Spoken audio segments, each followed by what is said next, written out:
With the Syrian conflict now in its 5th year with seemingly no end in sight, it's perhaps inevitable that violence and carnage are the first thing that come to mind when asked to think about the Arabian Gulf. But in a part of a world that today is so often associated with strife, bloodshed, and turmoil, it may come as a surprise to you that the Arabian Peninsula for a good 700 years was considered the main intellectual centre for science, philosophy, medicine, and education.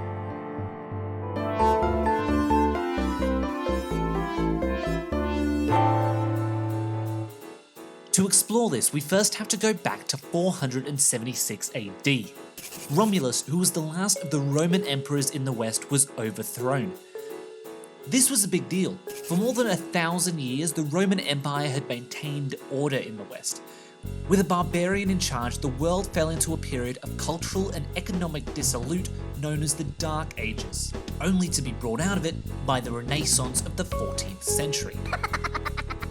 At least, that's what I was taught in school.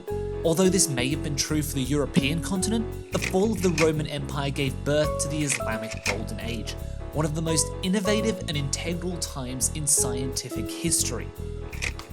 While the rest of the world figured out new ways to burn witches, an Islamic empire was born which stretched from Spain to China. And although an Islamic empire, it brought together Muslim, Christian, and Jewish scholars to preserve the text of the ancient Greek, at a time when the majority of those were being lost to book burnings across Europe. The major capital cities of Baghdad, Cairo, and Cordoba were drawing in scientists, philosophers, doctors, scholars from all over the world.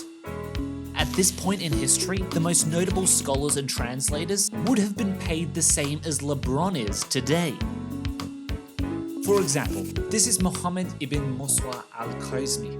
He's a Persian scientist who in 820 AD single-handedly developed algebra as we know it today. In fact, we get the term algebra from his book title. Of course, none of these calculations would have been possible if not for the invention of the Arabic paper printing technique.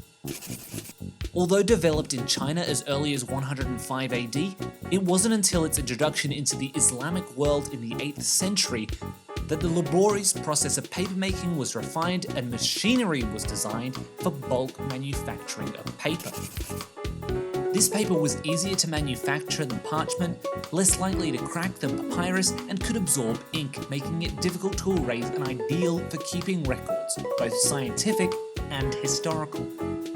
It wouldn't be for another 200 years that paper would make its way to Europe, and another 400 to 500 years after that until the mass production of books were made in Europe.